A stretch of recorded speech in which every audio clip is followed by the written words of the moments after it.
Okay. So last day we talked a little bit about the growth conditions, both intrinsic. So intrinsic factors are factors that are associated with the food that dictate microbial growth. So again, we were talking about things like pH, ionic strength, addition of organic acids. These are the intrinsic factors that dictate microbial growth. We also have a series of extrinsic factors, whether or not it's exposed to oxygen, so if it's anaerobic or aerobic bacteria. We then got into the pathogenesis. We were talking about a couple of foodborne infections, and remember, with a foodborne infection, it's the ability of that microorganism to colonize the intestinal tract, and it's the microbes themselves that drive the illness. So today, we're going to continue moving through the different microorganisms that cause disease, and then we're going to talk about some different methods we do to try to induce sterility as well as preservation in food products. So enterohemorrhagic E. coli produces a toxin that is able to lyse epithelial cells. So when that toxin is introduced into the GI tract, the epithelial cells then lyse. That lysis of epithelial cells causes both dehydration, so the loss of water, or you lose the ability to absorb water, so you get watery diarrhea. As well, the lysis of the cells causes blood to be in the stool.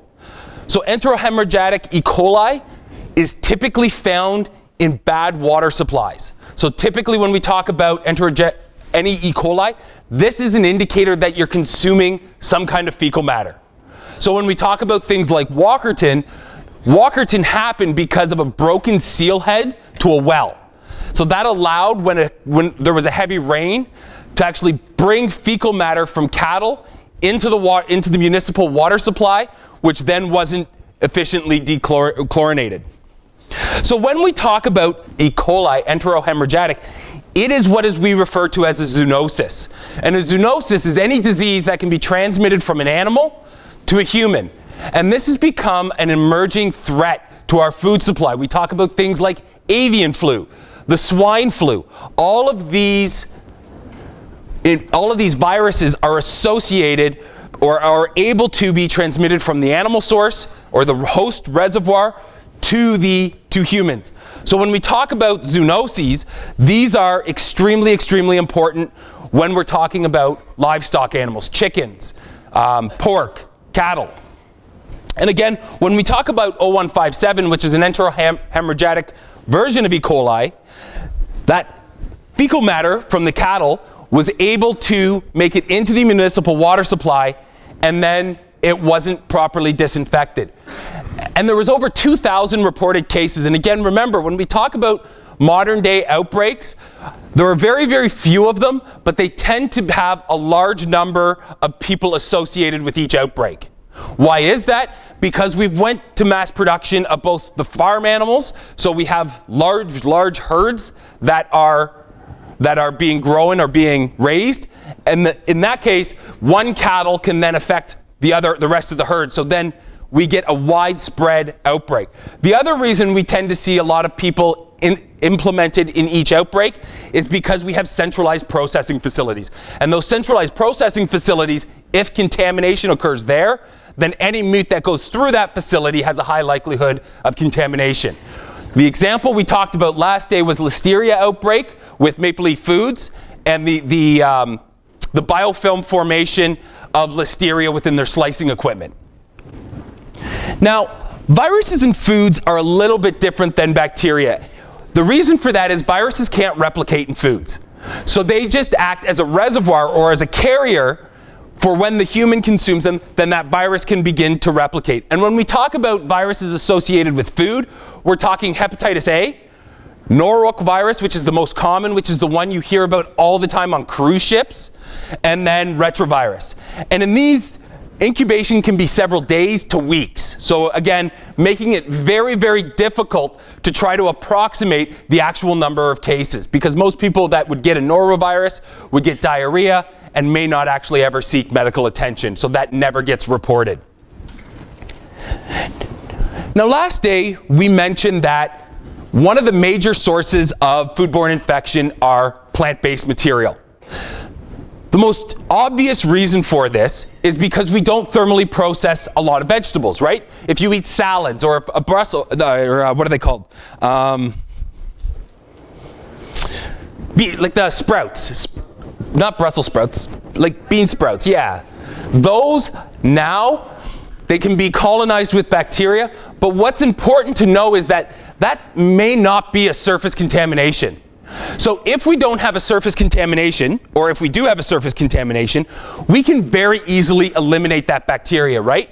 How would we eliminate it? We can either do a chlorine wash or a bleach wash on your food. So we can wash the surface of that produce. But what happens if you use contaminated water, which is typically how produce gets infected? So you use water which has been infected with fecal matter, so then you can get things like E. coli, salmonella, listeria in the water, and when you use it to water the crop or the produce, it can actually internalize the microorganism. And if it gets internalized, when you go to do a chlorine wash, that chlorine doesn't penetrate into the core of that food material. So you can't actually kill the bugs associated with that internalized component. So this is one of the real challenges in the food industry now, is when you have ready to eat things like bagged lettuce, Brussels sprouts, foods that you don't cook, mangoes, papaya, all of those foods have a high risk of internalization. And if that bacteria gets internalized, how do we then treat it? So again, we can eliminate bacteria from foods by thermally processing them.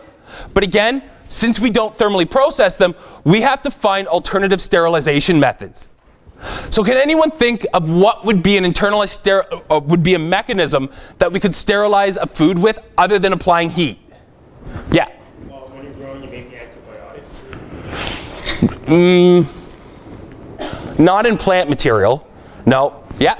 For some deli meats, they use high pressure. So high pressure we'll talk about later on today, or maybe Tuesday. High pressure has a lot of limitations in that you can't apply it to foods that have a lot of cellular material. So you'll get cellular rupture. So if you're using a plant material, it can be difficult. Where it becomes really useful in things like purees. Any other ideas of what we could apply to a food product to eliminate bacteria? Yeah? You can lower the pH, maybe put it into like some acid. So depending on the food, you could acidify it. You could treat it with things like disinfectants like chlorine, or you can apply UV light.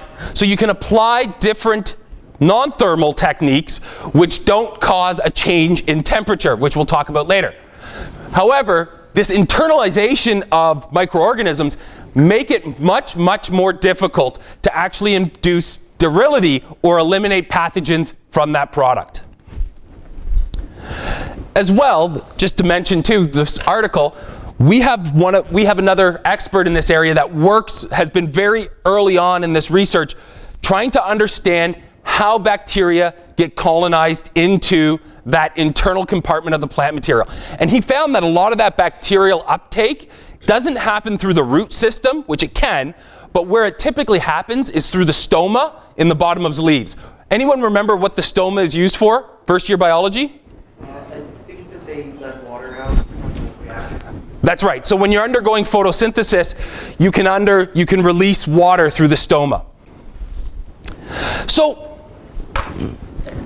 when we talk about food safety has really evolved in the last 40 years.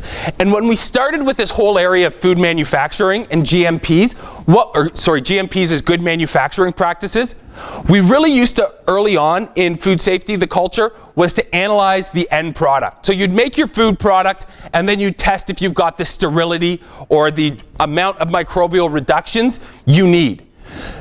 The downfall to doing this technique is you can do a whole bunch of processing steps, spend a lot of money and time in a processing facility just to find out that your product is not sterile at the end, and then you have to dispose of it. So there's what we call the HACCP program. The HACCP program works on trying to identify risks and hazards early on in the manufacturing. So An example of that would be if you're doing a process where you're bringing in corn into your processing plant. One of the first things you would do is understand whether or not there is bacteria associated with that corn before you even start processing it. And here, you would set a limit. You would say, if the raw corn coming into my processing facility has less than this number of colony-forming units, it's safe to use. If it's higher than that, the product is not to be processed, it's to be discarded.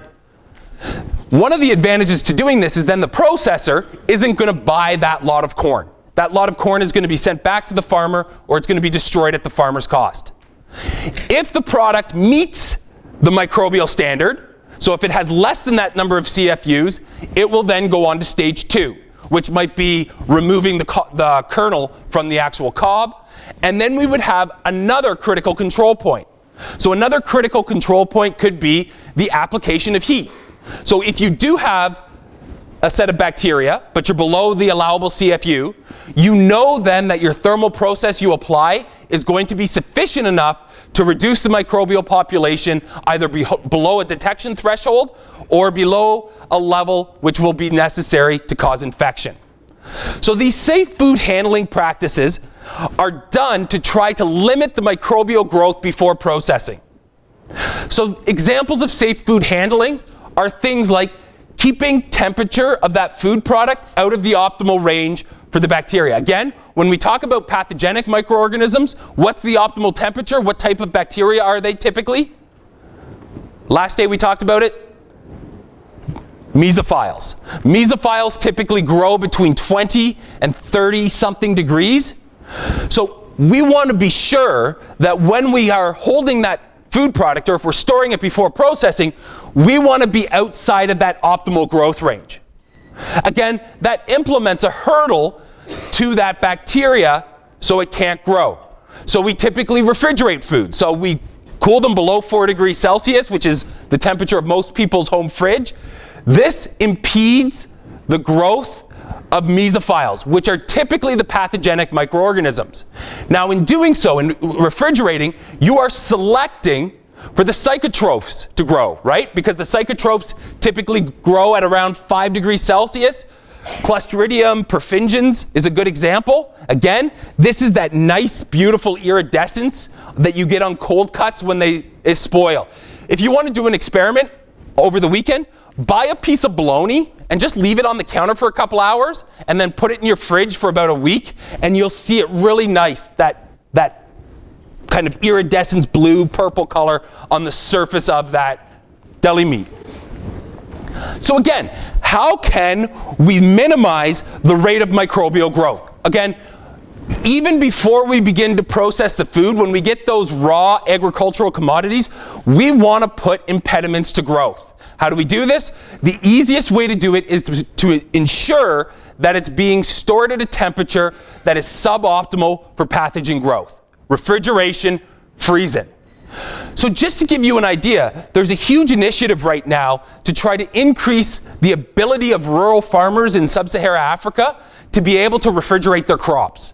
The reason for this is if you go to a typical farm in sub-Saharan Africa, your loss of crop yield is about 15%. So you can imagine that if refrigeration was locally available, we could then prevent that loss of about 15% of that farmer's income.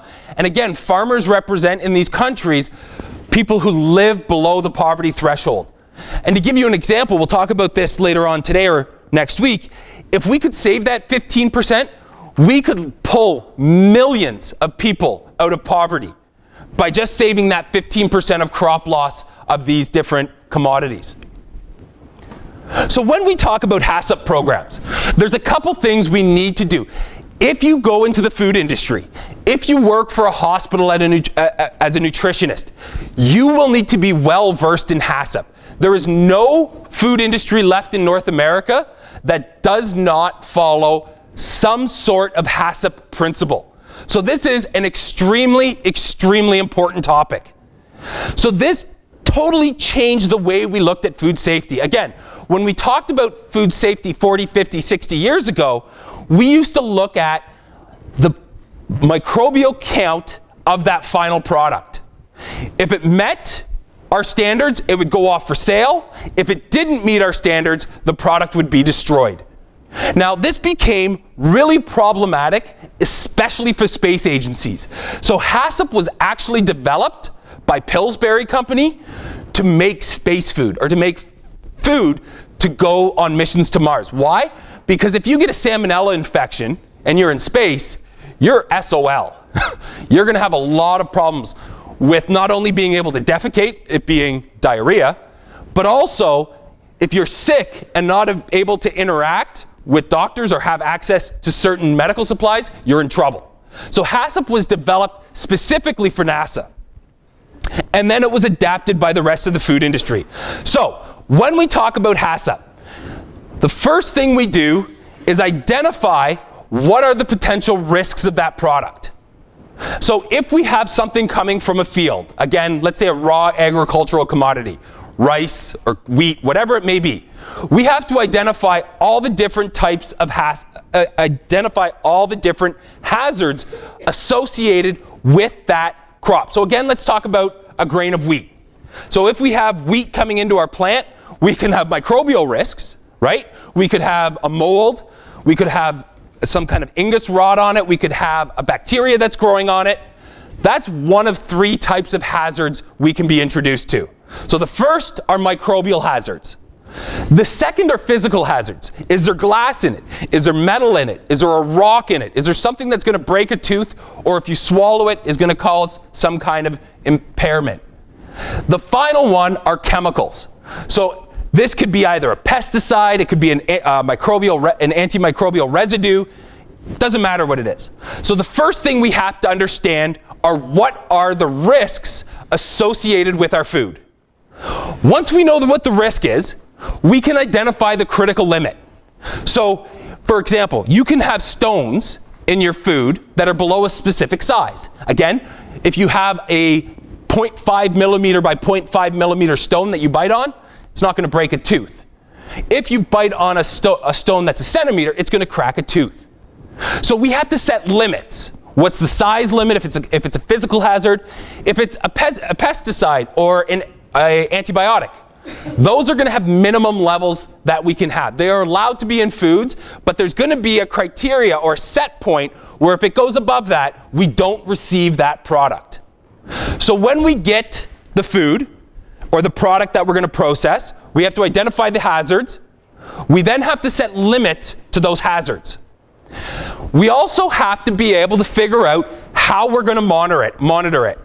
So in something like a CCP, so we establish a critical control point. So let's say for Listeria, our threshold is if we can detect any colony forming units, it's no longer allowable. So we can monitor that with specific techniques. Now you're going to put in a set of methods to reduce that risk. So that could be a thermal process. It could be an acidification, so decreasing the pH. It could be the addition of salt. It could be, so in effect, the reduction of water. And we then have to monitor those.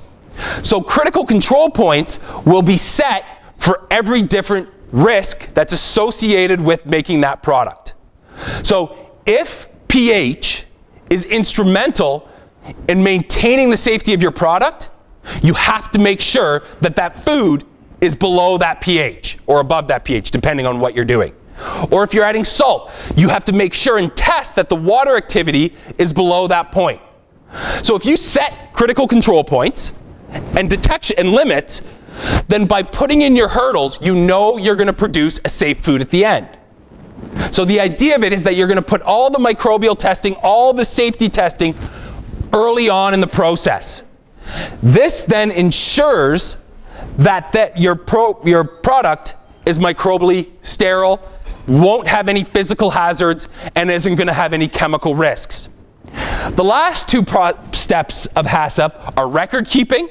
So if you ever move into HACCP or QC work in the food industry, you will become a master of paperwork. You also have to establish verification protocols.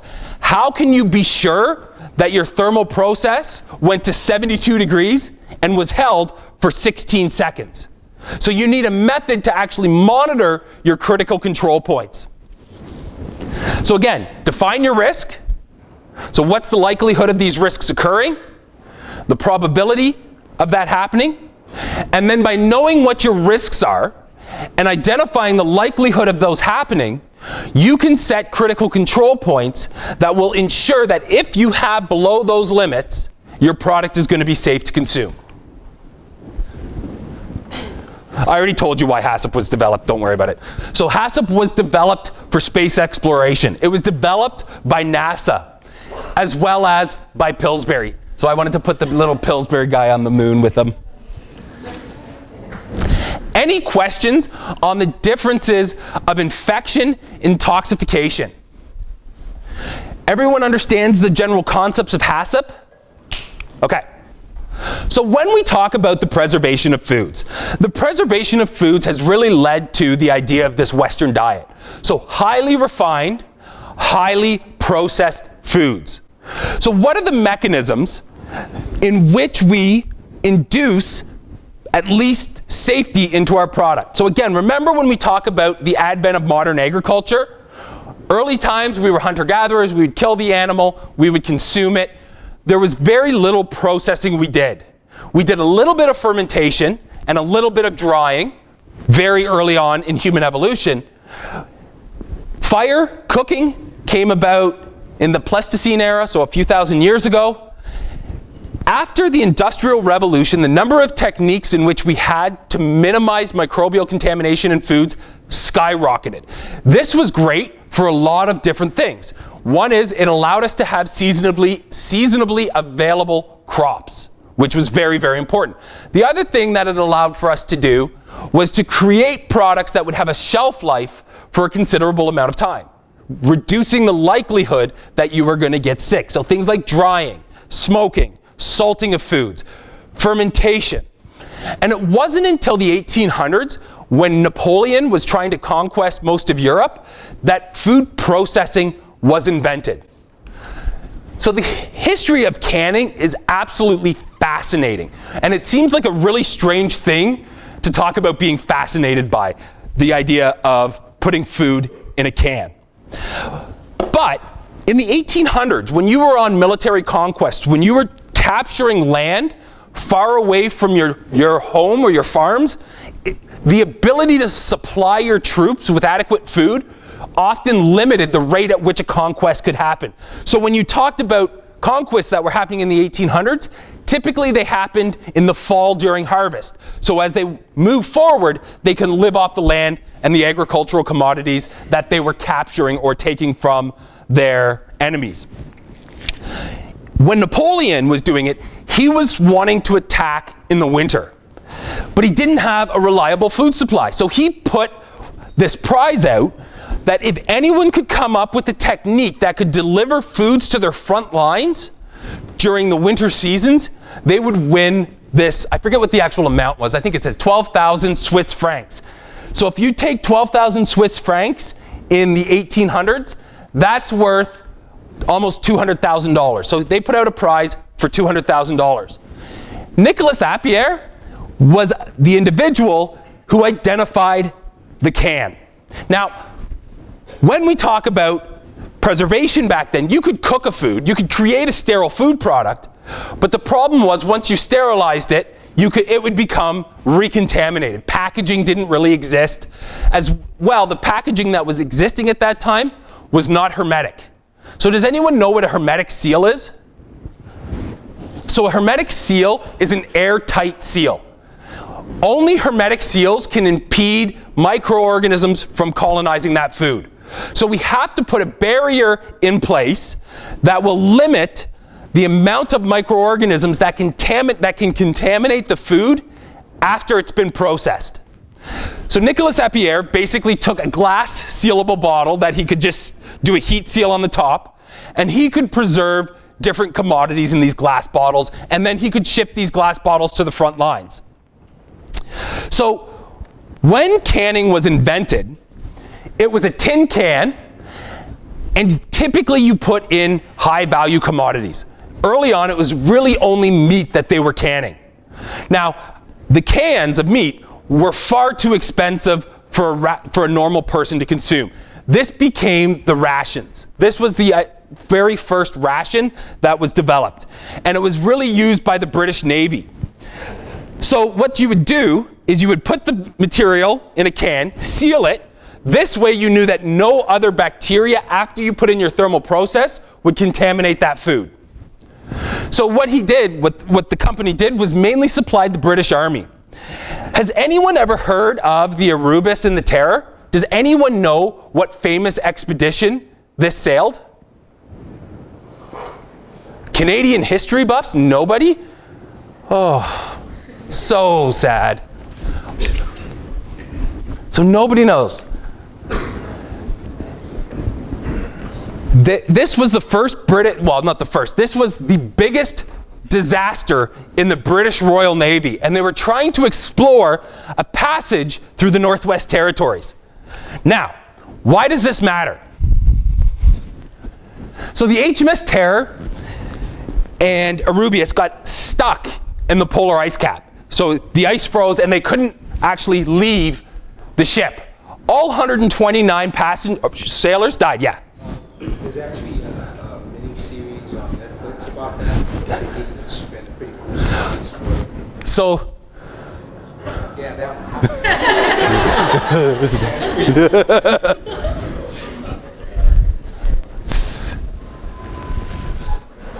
see if I can get the volume's not great, but you can hear it if you're quiet.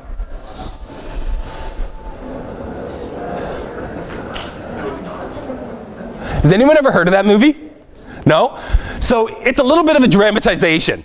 But what happened? So it was really interesting. So if you ever want to read a fascinating story, there's all kinds of books on this disaster. But what they found was when so many years after the sailors had died, once the polar ice caps started retreating, they actually found the graves of the sailors. And they exhumed most of the bodies. And what was really interesting about their study is, first, they had enough food for almost 3 years. And they died within months. They also all had scurvy, which was really odd because there were kegs and kegs of lemon juice, which will prevent scurvy, found on board. What they found was, unfortunately, that lemon juice hadn't been preserved properly and it all oxidized. So there was no vitamin C left. But there was something else. There were bite marks on most of the corpses. Now, why would sailors be being bitten if they had thousands of pounds of food, enough for 3 years? So what the story goes, or the folklore, is that all of the sailors became mad. They became crazy. And they started to turn to cannibalism, even though there was food on board. Anyone know why that might have happened? Yeah? A bacteria in the lemon. So it wasn't a bacteria. Yeah. It was. They all ended up having lead poisoning. And if you look at when you have really high levels of lead, so they confirmed this by the hair of the sailors, by the corpses, they could actually measure the lead levels. Why did they have lead? Because that's how you created the hermetic seal early on. So the cans were made of tin, but everywhere there was solder, it was lead. So all of these poor sailors ended up getting lead poisoning, so the folklore goes, and they began to cannibalize each other. Now, there's a lot of academics who say that it was likely post-mortem, the teeth marks, and they weren't likely human. They were likely rats. But it makes for so much of a better story if they're eating each other. But again, and if you watch that HMS Terror, that's the whole idea of the movie. Kind of a fun show. So again, we have made a lot of mistakes in the food industry. And this is one of the points of this course. So we talk about using lead, and lead was used for a very long time in canning. But we've also had a lot of other mistakes, and we'll talk about these as the course goes on. But things like partially hydrogenated oils. If you're not familiar with partially hydrogenated oils, you are in the wrong discipline if you are studying foods. You should open a newspaper, and anywhere you look right now, they are talking about trans fats. Why? Trans fats are very, very detrimental when we talk about cardiovascular health. They're a very inexpensive, very functional ingredient. So if I want to make a cookie that's really, really cheap, I want to put in plant-based vegetables. They're less expensive than animal-based. So I don't want to use lard. I don't want to use butter. The cost of those are impediments if I'm going to sell you a bag of cookies for 99 cents. So up until last week, you could buy that bag of cookies and you could slowly kill yourself. The Canadian government has banned all partially hydrogenated fats. It is now illegal to manufacture partially hydrogenated fats in the Canadian food market. The challenge for this is, what is our solution? And we're going to talk about this a lot in lipid chemistry section. How else can you structure fat? How can you make a fat solid? By adding either trans fats or saturated fats. And if you remember back to the 70s, which most of you probably weren't even alive yet, which is so sad. Every year, I swear being a faculty is the hardest job. Every year I get a little bit older and the class stays the same age. So I just get always reminded how old I'm getting. So how do we eliminate partially hydrogenated fats? The only way we can do it now is by putting in other hard stock fats, saturated fats. There is a very divided view on the health implications of saturated fats. If we were talking about this 10 years ago when I started my career in academia, we would have been talking about saturated fats being almost as bad for you as trans fats. Today, if we go into the current literature, we would say that most saturated fats are not that bad for us, that they aren't likely implemented in cardiovascular disease. There's still two very opposing views on the health implications of saturated fats, and we'll talk about that later on. So we'll come back to the can later. So when we talk about preservation techniques, the vast majority of preservation relies on two things. First, preventing contamination of foods. How do we prevent contamination? We ensure that the water supply that we're using is municipal, ideally, because then we know it's been chlorinated. And if it's from well water, then we would want it to be sterilized at the farm. So if you go down to southwestern Ontario, places like Leamington, all of the grow operations for tomatoes and lettuce, they've all moved indoors. One of the reasons that this is advantageous is that you can limit the exposure to pathogens that are naturally present in the environment. And when we talk about things like soil, pathogens are naturally present in soil. So the first thing we want to do is we want to put in a physical barrier to prevent the contamination of bacteria into foods. Next, what we try to do is thermally process. Why? It's inexpensive and it's simple to do. What are the downfalls to thermally processing foods? Why do we not want to process all foods with heat? So we've talked about one reaction. Remember the Maillard reaction? Yeah. Right. So if you're trying to make a food product that has a high nutritional quality, you want to limit the thermal process you do to it. So if you sterilize, if you are at home cooking, that cooking will reduce the nutrients. It will reduce the concentration of all nutrients. All nutrients have a sensitivity to heat and will degrade as the temperature goes up and as the time at which it is held increases. So we need to figure out how can we eliminate pathogens without applying heat. So in certain food products, it's fine. You're not going to buy a can of Alphagetti for its nutritional properties. You're giving that to your kid so they shut up and they don't whine that you're giving them something healthy. So you're not too worried if the amount of vitamin C is a little bit low in a can of Alphagetti. But if you're talking about a salad, or if you're talking about a fruit puree, you may be a health conscious person, or guacamole. You might be consuming that because you want to get a bioactive that's associated with that product. So in tomatoes, you want a high lycopene level. So you don't want to thermally process tomatoes. The challenge to it is, how can we minimally process foods to ensure that we get the highest possible nutritional quality? So now we can move into non-thermal strategies. Things like irradiation. Things like high pressure processing. These have less degradative effects to the nutrient quality of the foods. They still do degrade certain nutrients, but to a lesser extent. The other thing we like to do is refrigerate or freeze foods.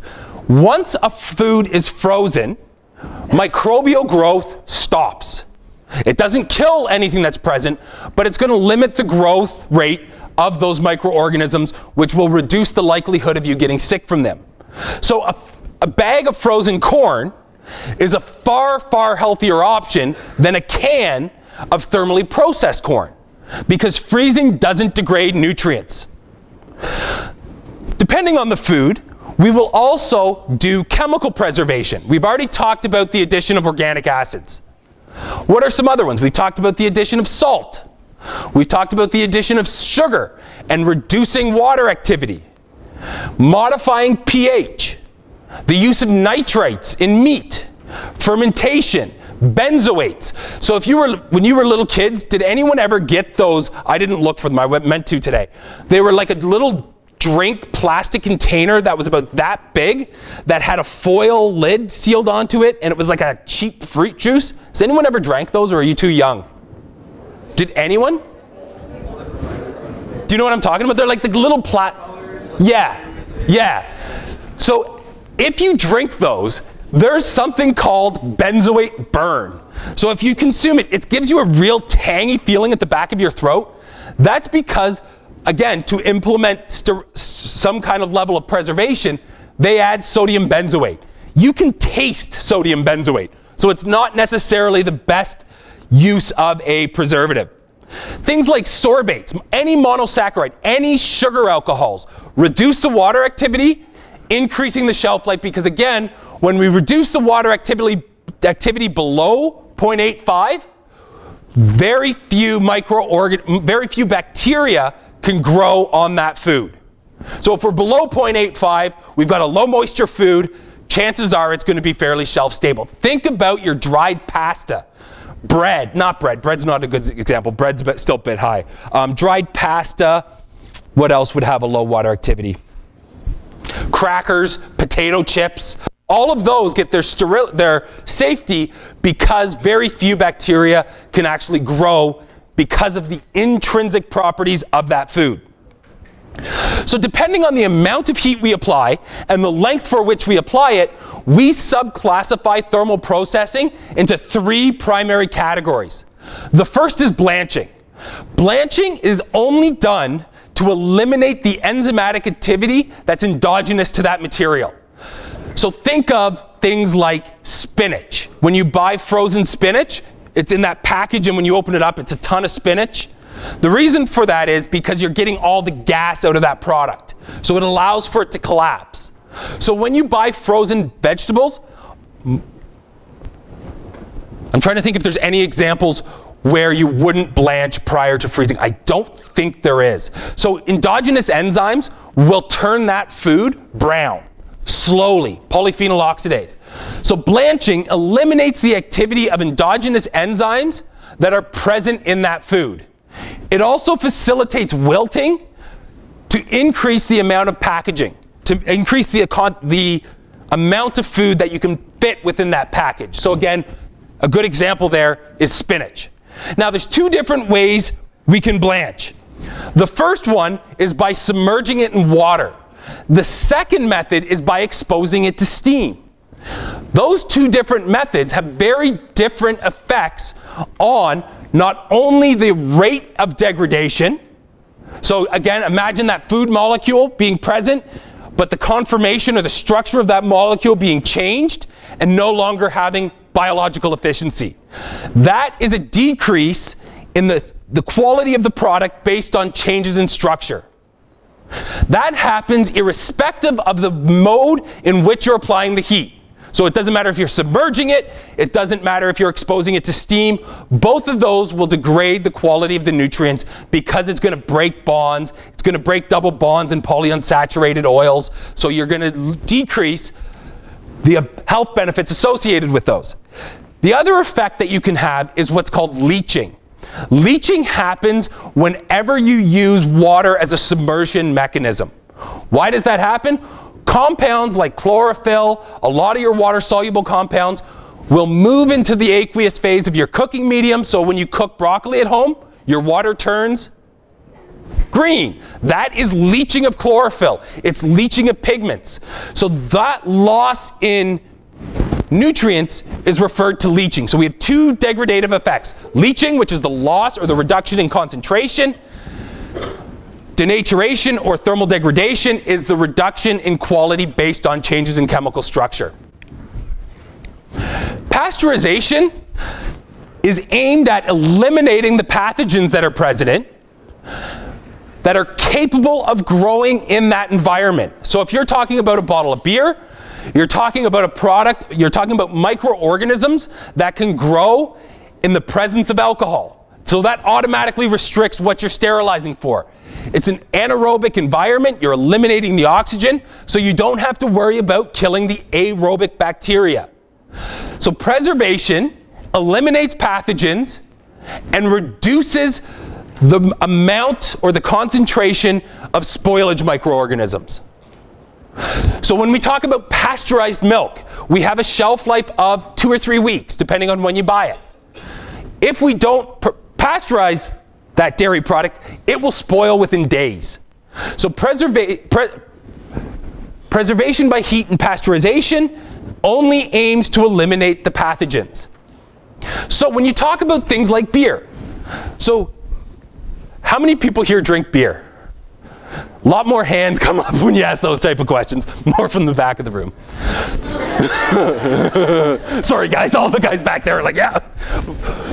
So what is the new, if you're beer consumers, what's the new fad with beer manufacturing? You always see it on the label. Like if you buy dollar beer, no. That's only at Trappers and Palace, and that's the bottom of the keg. When I lived in Ireland, there was what they called the college brew. So they would take the bottom of all the kegs, and if you look at the bottom of a keg, there's a lot of yeast in it, so it's really like sludgy. So they would take all this sludge beer and mix it together, and then you'd get like a pint of beer like that for like $1.50. But it was really yeasty, it was terrible. But when you're getting paid in Canadian dollars and living in euros, that's the beer you buy. So, anyone else think of what, yeah? Unfiltered, non-thermally pasteurized, right? If you want, so beer is a weird thing, especially American beer. Anyone here, so all the beer drinkers, does anyone prefer American beer? And if you do, you're not a beer drinker, you should just leave the class. So, what's that? The price? Yeah, it's cheaper. But here's the crazy thing. So you take American beer. They select the best hops, the best barley. So hops and barley are selected based on their aromatic compounds, right? That's what gives you the bitterness of beer. So what's crazy about beer in the US is they buy the best quality hops, they want it to be really flavorful, and then they open vat pasteurize it. All those volatiles that they're paying for and that you're paying for go away. They dilute it, they take all of the flavor components and they just get rid of them. They strip them because Americans don't, well, I shouldn't say that. Most Americans don't like the taste of hopsy beer. So like the really hopsy beers are popular in Canada, that is not popular in the US. But when you thermally process beer, you change the flavor profile of it. So if you are a connoisseur of beer, you will be looking at typically the ultra filtered or the cold pasteurized beers. These are the new fad again because of the flavor profiles are much more rich when you don't thermally process them. The last technique, and when we talk about preservation, we typically think of sterilization. Now, when we talk about sterilization in the food industry, what we really mean is commercial sterility. So this is very, very different than sterility. So if you go to go get a tattoo or a medical procedure, you can take that metal that's being used and you can heat it to extremely high temperatures for very long periods of time, and you can ensure that there is no living microorganism on that metal. If you took a food product and did that same level of sterilization, it would be inedible. So when we talk about sterilization from a commercial or a food aspect, what we're talking about is looking at the microorganisms that are capable of growing in that environment. So again, if we're in a can, we only have to worry about the anaerobic bacteria that are present. Aerobic bacteria will not be able to proliferate in that environment. If we have a low pH, we don't have to worry about Clostridium. So we don't have to do as severe as a thermal process. So when we talk about commercial sterility, it is again only concerned with the microorganisms that are capable of growing in that environment, which is dependent on the intrinsic factors of the food and the extrinsic factors of the environment. So are you going to keep it in the fridge? Are you going to keep it on the shelf? Is it going to be hermetically sealed? Is it not going to be hermetically sealed? This determines the severity of the thermal process, both with regard to the temperature and the time for which you hold it. Now, the higher you go in temperature, the shorter you have to hold that product at that temperature to get that sterility. So when we talk about canning and sterilization, there are two different types of canning, and they're delineated based on a pH of 4.3. Why 4.3? Because Clostridium is a spore-forming bacteria. Spores are harder to kill than vegetative microorganisms. So when you have a spore-forming bacteria that's capable of growing, you have to do a more severe thermal process. Spore-forming bacteria do not sporulate if the pH is below 4.3. You don't have, so if Clostridium is in a can of product and the pH is below 4.3, I have 4.6. 4.6 is the cutoff for botulism. We typically over-acidify a little bit, so we have a buffer zone. But if our pH is below 4.3, we can pasteurize that, or we can sterilize that can at 100 degrees Celsius for about 20 minutes. So if you're canning at home and your pH is below 4.3, you can put it in a pot of boiling water and you can come back a couple minutes later and your product's going to be sterilized. If your pH is above 4.3, then you have to pressurize your vesicle, because now you have to heat it to about 212 degrees Celsius. If you do that without pressurizing the vesicle, what's going to happen? The can is going to puff up, right? The liquid is going to turn to gas and it's going to cause it to bulge. It's going to cause the hermetic seal to break. So again, the severity of the thermal process is dependent on the intrinsic and extrinsic factors that dictate microbial growth. Okay. This will be an exam question on the midterm, okay? So this will be one of the 4 questions I select. I don't know exactly what it will be, but it will test on the next 3 slides. This is an extremely, extremely important concept in foods. So when we talk about microbial death, if you remember from first year chemistry, you should know the difference between a 0 order, a first order, and a second order reaction, right? A little bit. So,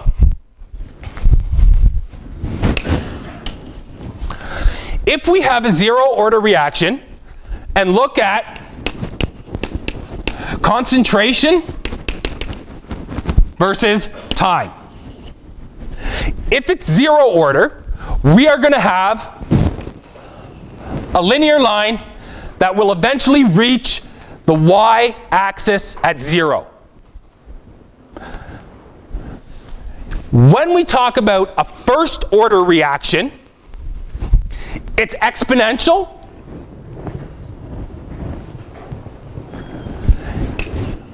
When we plot the log of concentration versus time, a first order reaction becomes a straight line. Now, this has a very, very important consequence when we talk about food safety. If microbial death is a first order reaction. Now, what's the difference between this line and this line? The 0, yeah.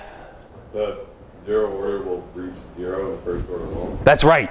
So you can never say in a food product that you have 0 microorganisms.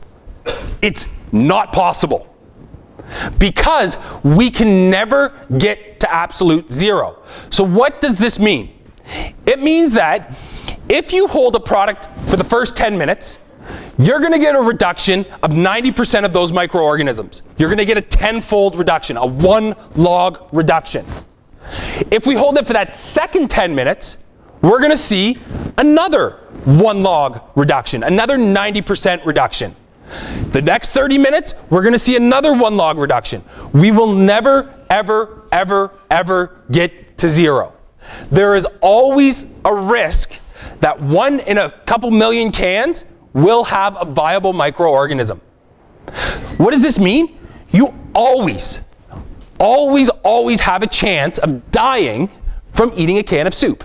There is always a chance that you are going to be the unlucky 1 in a billion people that get that 1 spore of Clostridium that then goes on to proliferate and you're going to get sick.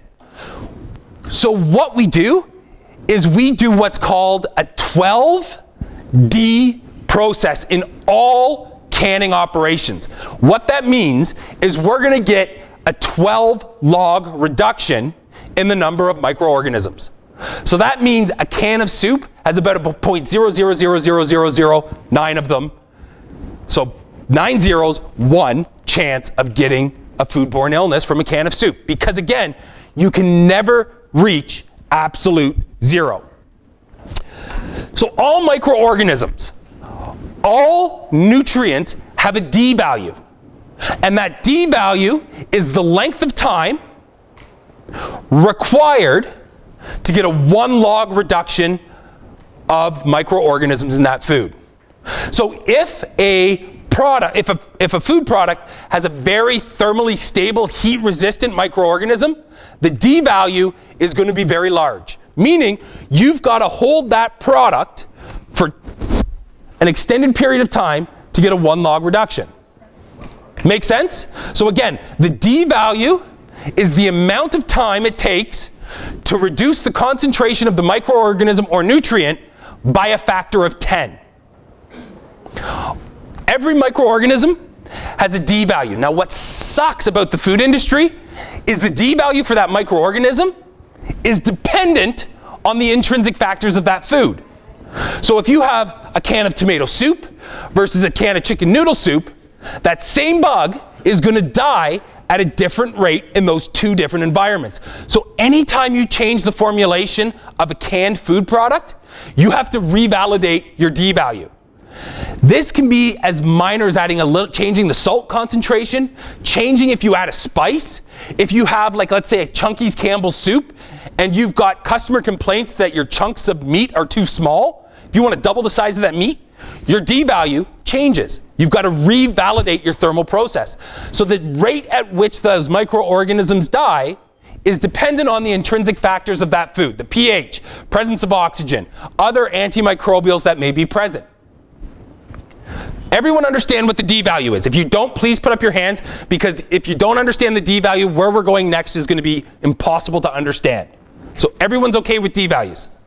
So again, it's the length of time to get a 1 log reduction in that population of microorganisms. Now, the Z value, and again, all microorganisms, we know the Z values. We know the Z values in the different environments. The Z value is the temperature change to get the D value to change by a factor of 10. So remember, if we heat to higher temperatures, our processing time decreases, right? We can hold it for shorter periods the higher we go. So we have different thermal processes based on that. So if you're manufacturing if you're a small manufacturer making ice cream, you're going to do an open vat system. You're going to have a kettle that you boil your milk in, or your ice cream mix, prior to freezing. So there you would typically pasteurize at about 62 degrees, anywhere from 15 to 30 minutes. Now, if you take that same milk and you do high temperature short time, you now can heat it to 72 degrees for 15 seconds. Those 2 processes, so at 62 for 30 minutes, at 72 for 15 seconds, those 2 processes will give you identical reduction in the microbial population. Does that make sense? So again, you increase the temperature, the microorganisms are going to die at a faster rate. That means the D value as you go up in temperature, where's that? There we go. So as you go up in temperature, so across here, the D value is going to decrease. Again, meaning you can process it for a shorter period of time and the microorganisms are going to die at a faster rate. So the D value is the rate of microbial death at a specific temperature. The Z value is how sensitive to temperature change is that microorganism. Again, all microorganisms and all nutrients have D and Z values associated with them. Make sense so far? Here's where it gets confusing, and here's the question I love to ask. So, nutrients have much, much greater Z values. So what does that mean? If you have a large Z value, that means if you go to higher temperatures, the length of time which it's going to take to get a 1 log reduction becomes shorter and shorter and shorter and shorter.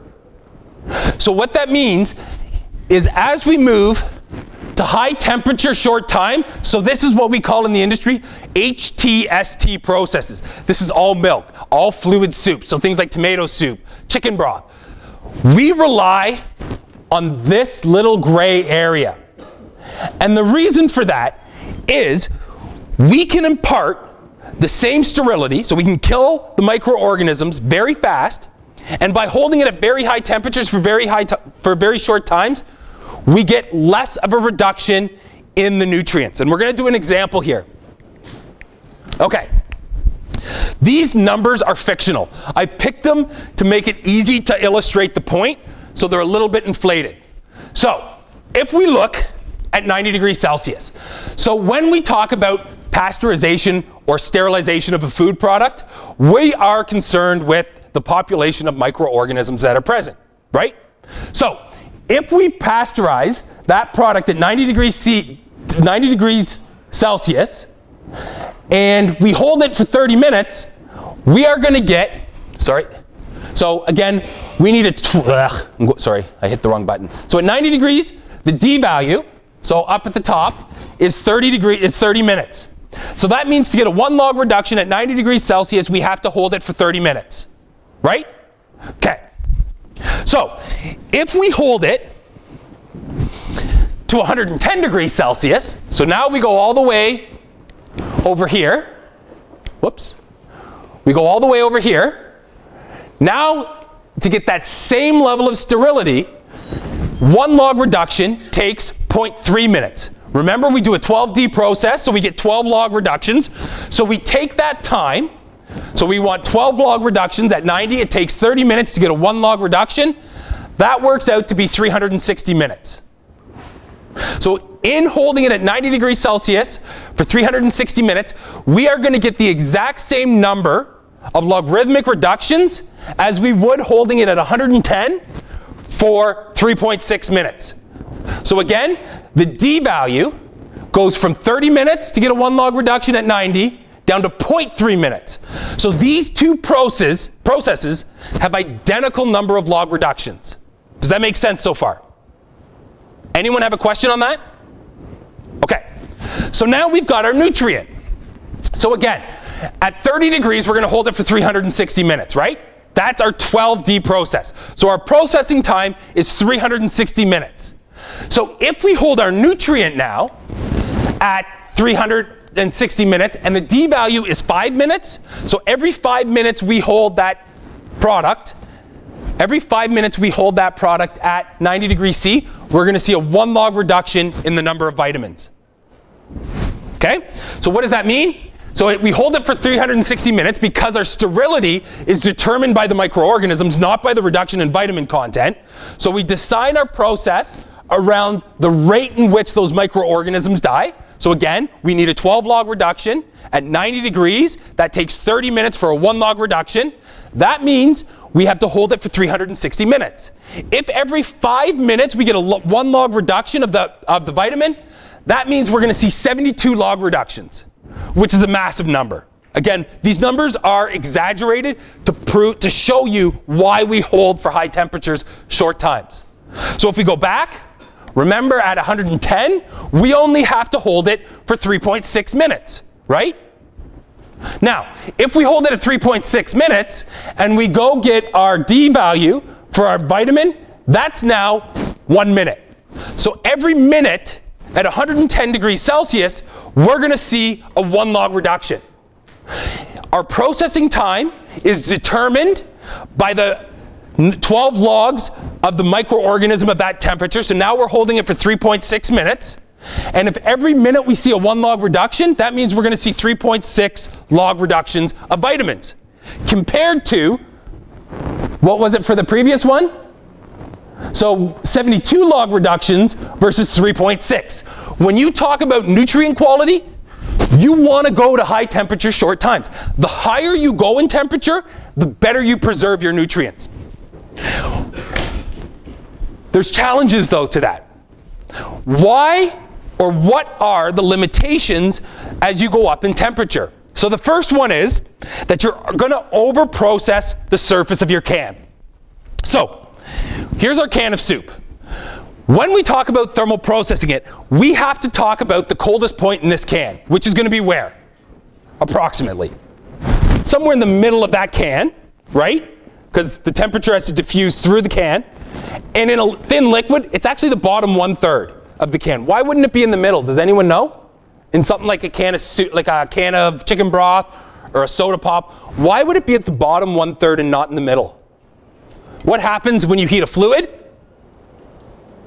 Sorry? What'd you say? No? Temperature rises. Okay. Heat rises. Heat doesn't rise. Okay, so the hot liquid does. Why? Because the cold liquid is denser. Exactly. So what is the densest temperature for water?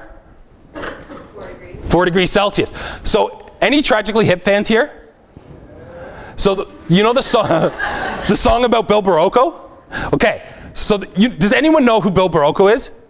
Does anyone not know who he is? Okay, all of you need to go study the history of the Toronto Maple Leafs for me. So Bill Barocco, you need to listen to a Tragically Hip song every now and again. Bill Barocco was a famous Toronto Maple Leaf hockey player, and after he won this, he scored the goal that won the Leafs the Stanley Cup. That summer, he went on a fishing trip. That's actually the lyric from the song, and he was never found. So he drowned. Now, what does this have to do with the density of water at 4 degrees Celsius? It's actually related. They found his body because of what's called lake inversion. So if you live in Manitoba, Saskatchewan, or any prairies where it gets really cold really quick, lake inversion is this amazing phenomenon. So lake inversion happens when the temperature of the water drops really quickly at the surface, so that water begins to cool. All of a sudden that water hits 4 degrees Celsius, what's going to happen to it? It sinks. If it sinks fast enough, it actually causes convection currents that you can see. And it looks like the water's boiling if you see a lake going under inversion. What's cool about that is anything that's at the bottom of the lake, which is where Bill Barocco was, gets surfaced. And that's how we found his body. And the year we found his body, what happened? They won another Stanley Cup. So very important to know the history of the Toronto Maple Leafs to get a good grade in this course. But it illustrates the point. So again, that cold point in the can is at the bottom 1/3 because of natural convection. So when we talk about really, really high heating temperatures, like above 100 degrees Celsius, when we start getting up into 120, 140, 160, the surface of that can is overexposed to heat, right? So when you go buy a can of really thick soup, like Campbell's soup, you'll notice that when you open it, there's that dry material around the top. That's because the outside of that can has been over-processed. As you go up in temperature, that becomes problematic. So if I took this can of soup and heated it to 250 degrees Celsius, if I didn't have a mechanism to ensure that that surface wasn't heating uniformly, we would get a gradient in product quality. So we'd see a lot of caramelization, Maillard reaction, degradation of nutrients happening at the surface. And then in the core, we're going to see the minimal number of log reductions of bacteria needed to ensure a stable product.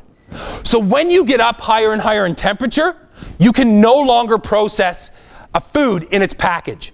You cannot do traditional canning. This introduces a whole new field of food processing referred to as aseptic packaging and aseptic processing. Now, the key to aseptic processing is that the food product is sterilized outside of the container. It is then added to a sterile container in a sterile environment and hermetically sealed in a sterile environment to ensure that it doesn't get contaminated from the point at which it was sterilized outside of the packaging to the time it gets packaged. Does that make sense? So when we talk about these elevated temperatures, we have to minimize that temperature gradient. So if I have a massive vat that I'm going to sterilize a milk product in, it's going to over-process at the edges, and it's going to be minimally processed at the core. So we're going to get the number of log reductions based on the coldest spot in that can. So again, you can see in this example, when you look, there you go. When you look at the center of the can here, it is always following behind the temperature at the surface. That extra 20 degrees Celsius doesn't count as hold time. So that is all being over-processed, that food. So to get rid of that, we move outside of the container to package, and we minimize the distance from where heat is being transferred to the food product to the coldest point. So things like high temperature short time plate heat exchangers have a gap where the food material goes through that's a few millimeters. So there's no temperature gradient or a very small temperature gradient in aseptically packaged foods. And the reason for that is we're trying to preserve the nutrient quality of that product. So things that are very sensitive to the creation of off flavors, things like beef and chicken broth, vegetable broth, milk, all of these are processed outside of that package. Now, here are two very different shaped cans. We already talked about, oh, I'm going to try to say it. Actually, how do you say this? No scintillate. There you go. Yeah, I'm not even close. So this one, we want to over-process it, right? Why? Because what reaction is this? Maillard reaction. Maillard reaction happens at high temperatures in the presence of a reducing sugar and a protein. This one here, we don't want that same level of thermal processing, because what will happen, we'll get a lot more caramelization than we may want. So look at the difference of the can. Now, when we look at this can, and if we look at the coldest point in that can, so the middle of the can, where is the vast majority of heat transfer going to occur from? The lid, the bottom, or the sides? The sides. The amount of heat that we gain through the top and bottom are negligible. Now in this one, the distance to the center of this can from its radius is very, very similar to half the thickness.